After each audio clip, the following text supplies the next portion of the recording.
Olá, vamos lá. Então, nós vamos começar a falar agora sobre a ativação da resposta imune adaptativa. Nós até há pouco falamos sobre a resposta imune de forma inata. O que significa? Significa inata vem do termo natural, ou seja, é uma resposta do próprio organismo de forma natural. Agora nós vamos entrar dentro do aspecto da resposta imune adaptativa.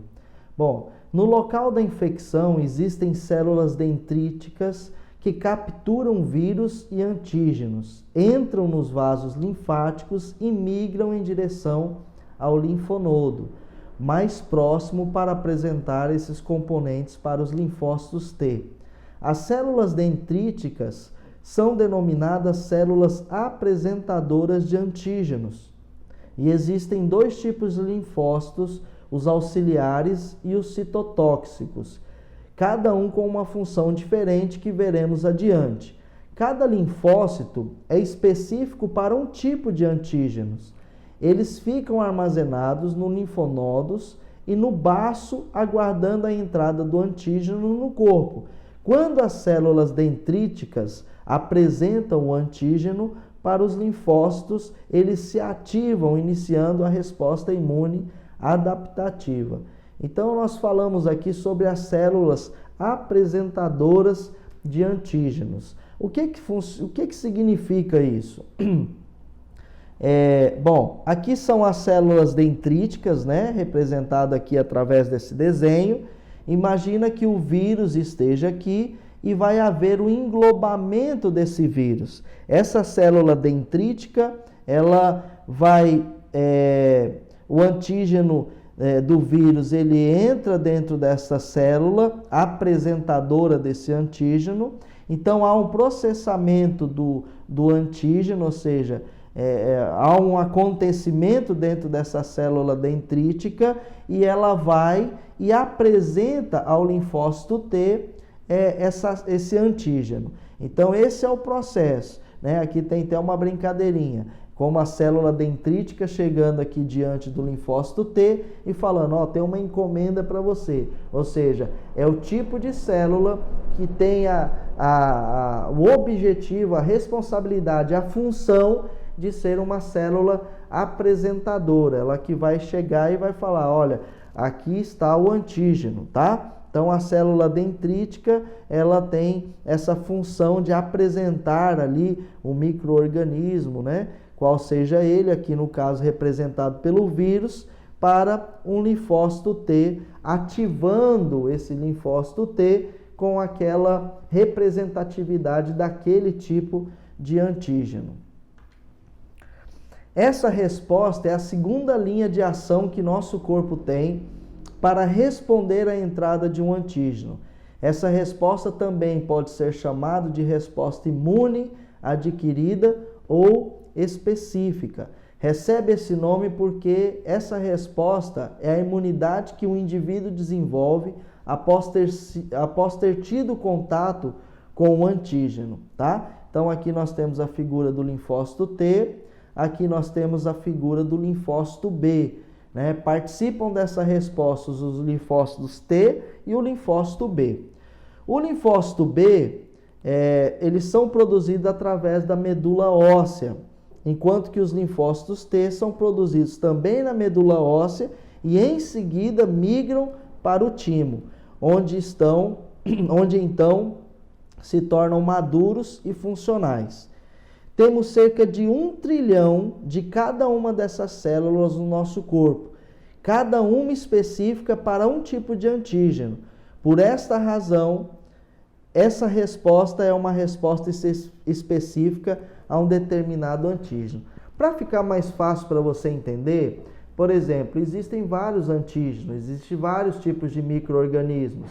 Os micro-organismos que são tratados aqui dentro dessa resposta imune pode ser o vírus, pode ser uma bactéria, pode ser um fungo ou pode ser um protozoário, tá? Então, o nosso organismo, essa célula dendrítica vai nos apresentando, olha, aqui esse é um vírus, o vírus, por exemplo, do sarampo, o vírus, por exemplo, da catapora, e ele apresenta para essas células, no caso o linfócito T ou o linfócito B, para que isso fique determinado dentro do próprio organismo, essa memória sobre essa apresentação de determinados antígenos, tá? Outro desenho aqui, agora é com você, ou seja, a célula dendrítica está fazendo a apresentação desse antígeno, né? E essa célula dendrítica apresentando o antígeno para o linfócito T, com receptores específicos para aquele antígeno, vai gerando células de memória, por isso que o organismo ele vai gravando aquele tipo de célula, sabendo que há existência de determinados antígenos, como eu dei o exemplo aqui, por exemplo, do vírus, por exemplo, do fungo, da bactéria ou de algum tipo de protozoário, né? E vai fazendo uma multiplicação de novas células de memória e outras células T efetora também, tá? Então, o linfócito T ele começa um processo de proliferação, diferenciando-se em células T efetora e outras células de memória, ambas específicas para o mesmo antígeno. Os linfócitos T auxiliares. O linfócito T auxiliar, ele reconhece o antígeno que foi fagocitado. Então, olha o que essa imagem aqui representa. Ó.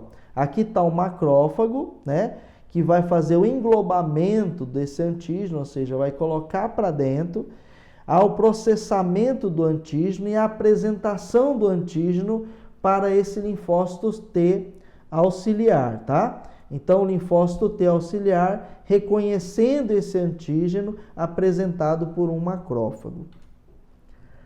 Então, olha lá, antígeno, né? Que seria esse micro-organismo, interleucinas, que são essas substâncias que estão sendo lançadas. Aqui tem o linfócito B, né, o antígeno, que essa célula está segurando ali, o macrófago, o linfócito T citotóxico e o antígeno aqui, tá? Então, o linfócito T liberando interleucinas, que potencializam linfócitos B, macrófagos, linfócitos T, citotóxicos e neutrófilos. Os linfócitos T citotóxicos, quando os micro-organismos invadem as células do nosso corpo, os linfócitos T citotóxicos, eles entram em ação. Quando chegam no local da infecção, esses linfócitos reconhecem as células que foram infectadas e, com isso, a única solução é matar essa célula para então conseguir eliminar o micro-organismo. Assim, esses linfócitos secretam proteínas denominadas perforina e granzina. A perforina adere à membrana plasmática da célula infectada e danifica sua estrutura, enquanto a granzina entra na célula e induz a apoptose da célula, levando à destruição do organismo invasor. Foi aquilo que nós já falamos lá atrás, né? Sobre esse processo. O linfócito C citotóxico ativo, ele pega o antígeno, ele libera a perforina e libera também a granzina. A perforina vai envolver em volta dessa membrana plasmática da célula infectada, fazendo a ruptura dela, e a granzina vai penetrar dentro da célula, fazendo o processo da apoptose, destruindo a célula e também o micro-organismo que ali está. Os linfócitos B participam da resposta imune humoral, produzindo moléculas de anticorpos, também chamadas de imunoglobinas. Podemos encontrar anticorpos como receptores específicos na membrana plasmática dos linfócitos B, ou dissolvidos no plasma, no caso das lágrimas, da saliva, no escarro, no leite materno, na placenta e na bile, por exemplo.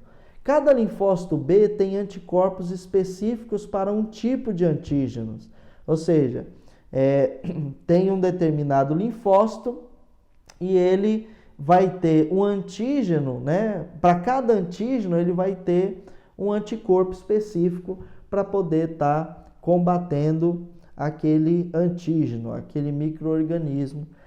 E aqui vem outro desenho que representa: agora sim estou pronto para iniciar minha resposta, né? Eu também, ou seja, os linfócitos B, eles estão ali com os anticorpos, né? Fazendo essa figura de estar guerreando contra esse micro-organismo aqui.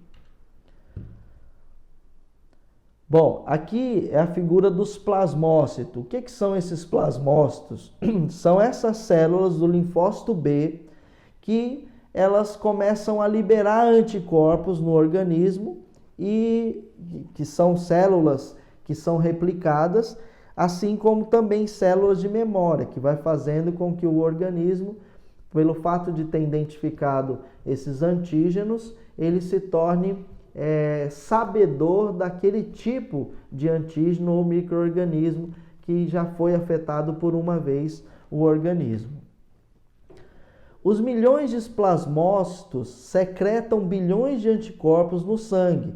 Os anticorpos possuem 2 mecanismos efetores para ajudar o combate ao antígeno.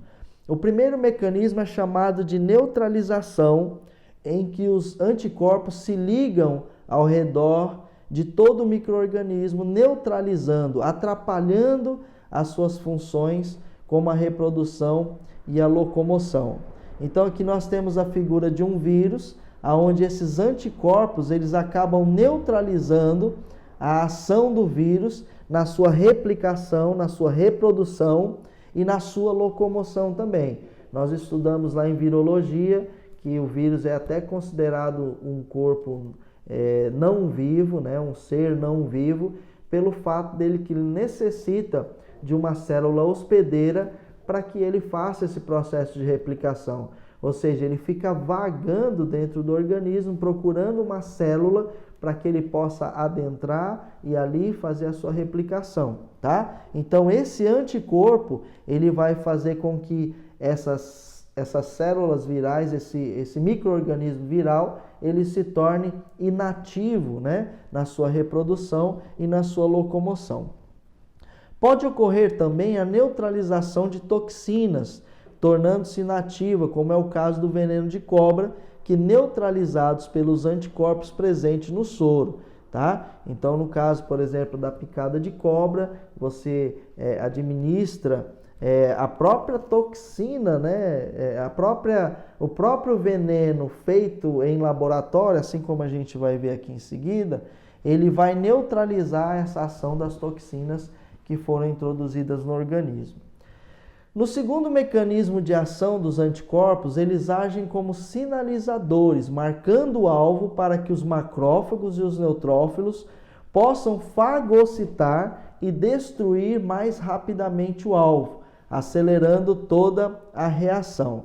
Então, olha só, aqui está o macrófago, né, a ligação dos anticorpos com o micro-organismo, e aqui, né, o micro-organismo, e os anticorpos vai fazendo essa neutralização desse organismo, tá?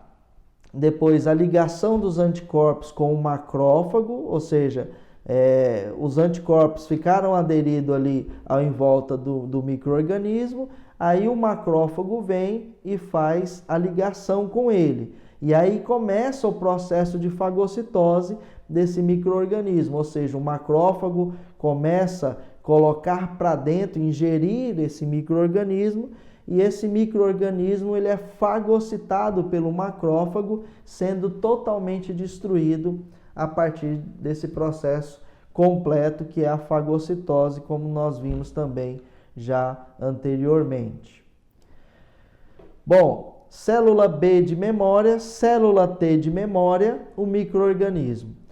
Podemos te encontrar daqui a alguns anos e nossa resposta será muito mais rápida. Ou seja, qual que é o aviso que a célula B de memória e a célula T de memória está dando a esse micro-organismo? Olha, você já é conhecido na área, você já é conhecido aqui no pedaço. Ou seja, nós podemos nos encontrar lá na frente, porque está na memória desta célula, porque eu já te conheço, eu já conheço esse antígeno, tá? Então seria essa figura desse desenho aqui para nós.